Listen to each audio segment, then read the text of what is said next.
It's that time again. Steam is fogging up our monitors with a hot, fresh pile of new demos. We've encountered bizarre clockwork tummy puppets, hopped through hallways as, well, it's some kind of pink bunny rabbit, right? And sifted through dozens of other demos in order to bring you another lengthy list of promising titles and unusual oddities. So let's have a look at the best and the weirdest from Steam Next Fest. My name is Boss Sauce. And I'm Roland Coons. And together, we are the two-headed hero. Dungeon crawlers have always been a long-time favorite amongst gamers, and our first pick is one of the best and weirdest RPGs in Next Fest. Dungeons of Hinterberg puts you behind the overflowing backpack of an adventurer as they vacation through the beautiful mountains surrounding the village of Hinterberg. I guess her idea of a vacation is a little different than most people's because instead of taking in the sights and enjoying some of the local cuisine, a hot tip from a new friend sends our hero skating down a cliffside in search of mysterious portals that will bring them to a psychedelic crystal dungeon. On top of beating down garden gnomes and goblins with simple and satisfying dodge roll combat, your adventurer is going to be faced with environmental puzzles, tons of secrets, and crazy surrealist ice caves as they bomb down steep inclines and jump massive gaps on a magic hoverboard. All of this takes place within the first 30 minutes, but the demo doesn't end with dungeon diving. Once back on the streets of Hinterberg, an entire social game with separate social stats comes into play, and you're free to buddy up with the villagers to unlock some additional quests, perks, and benefits, or take some time for some self-care at the spa. This entire mixture handles something like Breath of the Wild meets Mario Galaxy with a heap of Souls-like battles mixing it up and a layer of Stardew Valley frosting on top. It would be a weird cake, but Dungeons of Hinterberg was one of the unabashedly joyful games that we found during the fest, and we highly recommend you slap this one onto your wish list.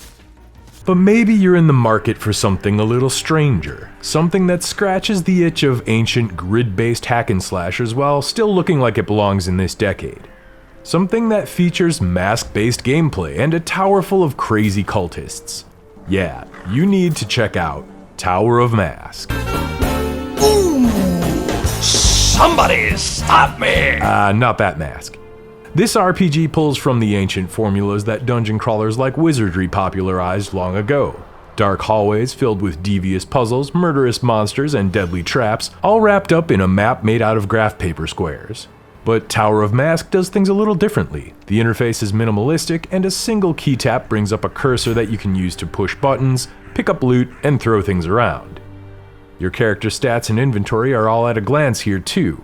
All your stats have a highly impactful feel, even affecting things like your turn rate and your movement speed. Likewise, combat feels exceptionally weighty as you step, block, and counter the vicious cultists that lie waiting in these dark stone halls. Animations do a lot of lifting to telegraph the attacks of your fellow face-covering enthusiasts, and you'll often see them leap in and out of range, or even behind you during the course of a fight. Once you help your foes meet the end of their masquerade, you get to pick through their belongings and wear their masks as your own to boost your stats even further. I especially loved the spooky atmosphere, full of worn stone statues and clanky old gates, as well as the FromSoft style descriptions for the items and messages that you'll continually stumble across in your quest.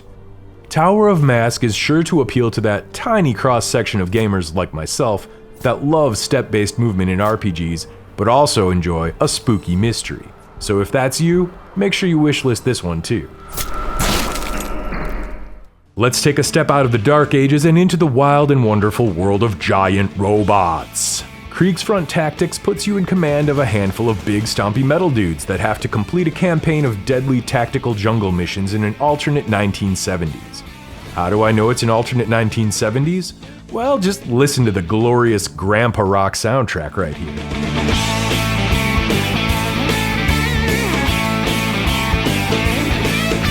Kriegsfront makes no attempt to deny its main source of inspiration, Front Mission.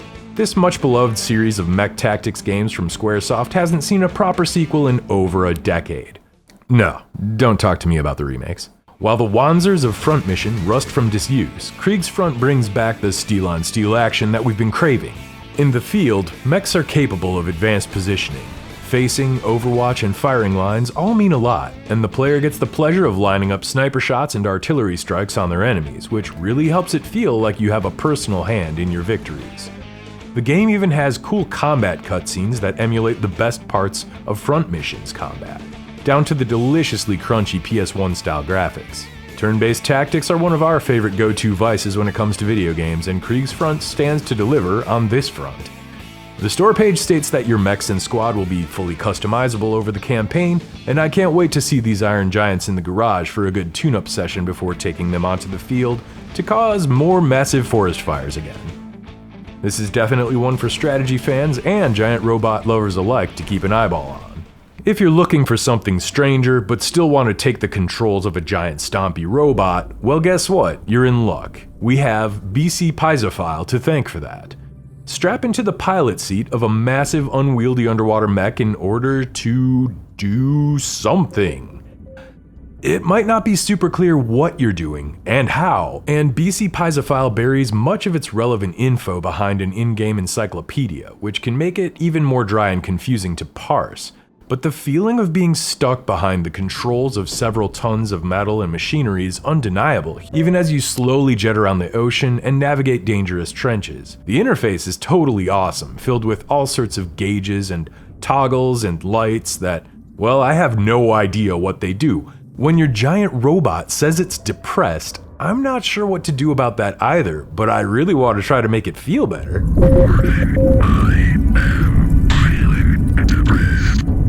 Either way, the cockpit, mech controls, aesthetic, all these are super cool. Your giant harpoon gun arm has a camera, and you can use the gun to impale the odd unlucky octopus, or wiggle it around a little with the middle mouse button as a melee attack. Other than that, you can try your hand at skating around this massive map and see how close you can climb towards the surface. Again, I wasn't exactly sure what to do in BC Piezophile other than die in the bottom of the Mariana Trench a lot. If you think you can help me shed some light on this deep ocean oddity at all, please let me know down in the comments. I really want to explore this one some more on release. Survival horror games have seen a lot of iteration since their invention over 3 decades ago, but World War I is a setting that often remains untouched despite the actual real-world terror that it evoked. Well, other than that one game. That one touched the hell out of it, but The Bunker was more of a creature feature than a commentary on the horror of war. Conscript, on the other hand, is a game I've been following since its initial Kickstarter offering, and it's come a long way since the early days of its first public demo. This retro top-down horror title puts you in the shaky boots of a hapless French soldier that searches for his brother, a fellow soldier that's stuck within the trenches of the Western Front as German forces mount a huge offensive. This is not a run-and-gun shooter by any means. Your main goal is simply survival. In addition to the terrifying, and often monstrous, enemy soldiers that you'll be forced to evade or kill, there are other dangers down below.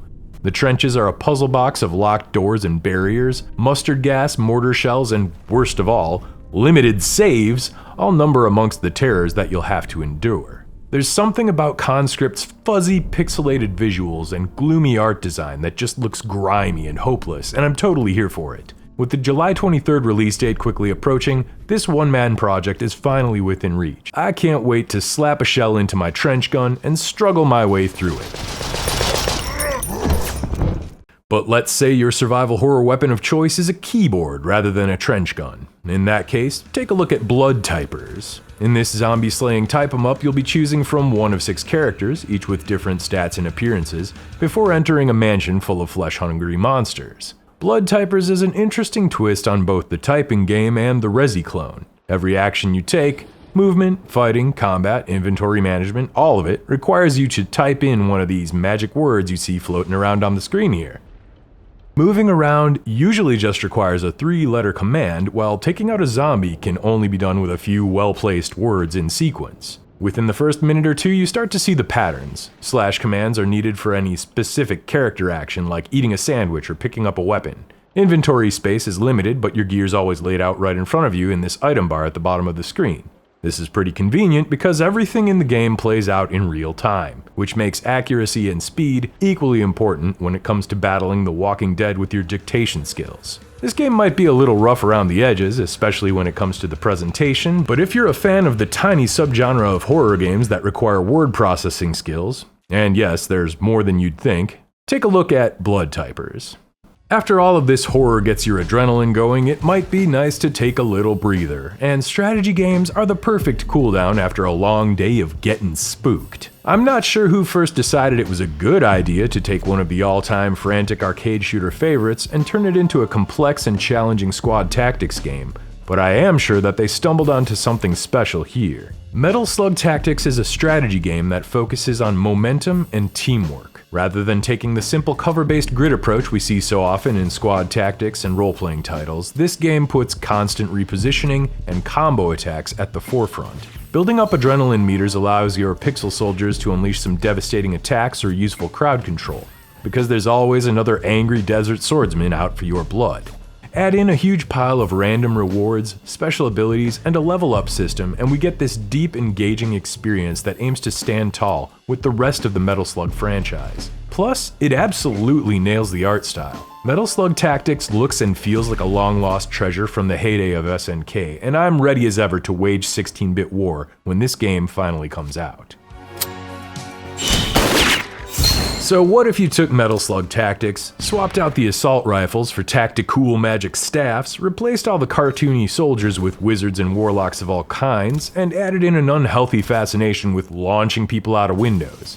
Well, you might get something like Tactical Breach Wizards, the latest game from Tom Francis. I've been a longtime Francis fan, especially due to his clever writing and unique gameplay mechanics. Heat signature? Absolutely a hidden gem. But Tactical Breach Wizards is a smartly designed, squad-based strategy title filled with thoughtful turn-based gameplay, a cast of colorful and upgradable characters, a Pepe Sylvia mystery board, and a story that plays out like a Jason Bourne plot, if Bourne was a bumbling sorcerer. The game mechanics are tightly wound around the wizarding world. For example, you have the ability to rewind your turns and see a moment ahead into the future, thanks to the power of your white-bearded seer. The dialogues are spot-on silly, as to be expected, and the globe-hopping gameplay is a fantastic parody of military thrillers and 80s action films, down to the way-too-serious soundtrack. This is another game that's taken its time to come out, but the fact that we've gotten another taste of window-shattering action makes me as happy as a necromancer witnessing a bus crash. Tactics fans should watch out for this one.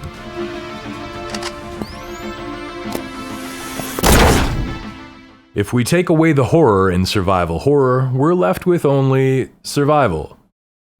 There's a billion and one different games that have you swinging a pickaxe or punching a tree, and even plenty that take place on a hostile planet. But The Altars is the only one where your main objective is to talk to yourself. You bastard.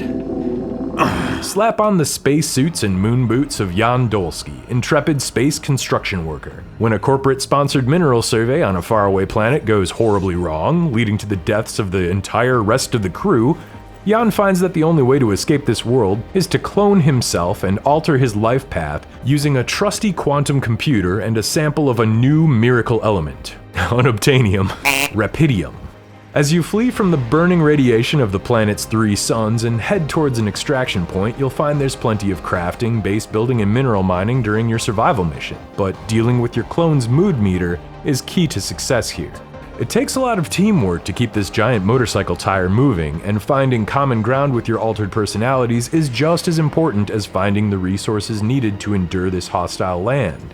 The Altars is filled with the heavy decision-making and superb storytelling that 11-Bit Studios is renowned for, and it's shaping up to be something special in the survival genre. But maybe, just maybe, you like tree punching, and maybe you always thought survival games needed more weird Dark Souls storytelling, multiverse theories, and monsters made out of cell phone towers. Well, for that, we have Once Human. Begin by putting your test subject together in an advanced character creator. Here's mine, the Wish version of Jason Momoa, Mason Jamoa. The story starts out pretty strong, with your custom character waking up in an abandoned research facility long after the Rosetta Corporation has destroyed the world with some kind of careless, interdimensional experiment. Bizarre lamp-headed zombies have run rampant, there's weird portals everywhere and no shell in sight, and you appear to be talking to a crow with a glowy vagina for a face. Great stuff.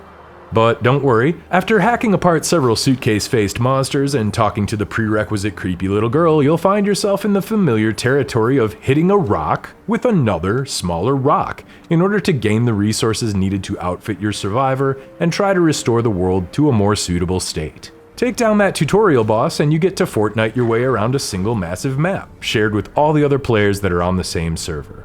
From here, the game plays out like a variation on Rust, with PvE events and PvP offerings, and all the base building and crafting you could ever want. I did find the monsters to be a little bit less than lethal, but the bizarre core concept and exploration definitely kept me going for a lot longer than I figured it would. If you need another survival crafting time sink and can get down with the weird world building, it seems like you could do a lot worse than Once Human.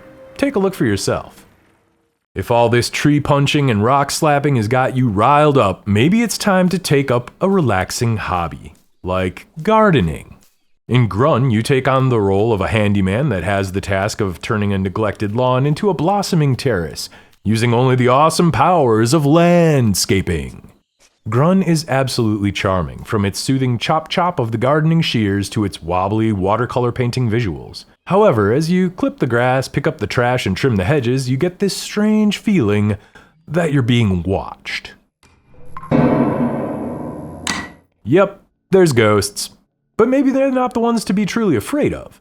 Someone keeps leaving helpful clues all over the ground in the form of Polaroid pictures. But then again, someone else has stashed all the tools in various hidey holes all over town in order to prevent you from finishing up your tasks. It's up to you to try to solve the mysteries, calm the spirits with a soothing trumpet solo, clean up the yard, and scrape together bus fare, all before Monday rolls around and, dissolves you in the mists of time.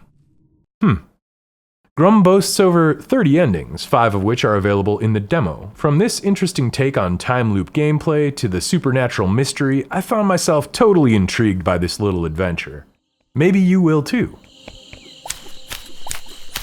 Finally, we get around to the strangest game on the list. What is there to be said about Elation for the Wonderbox 6000 that hasn't been said already?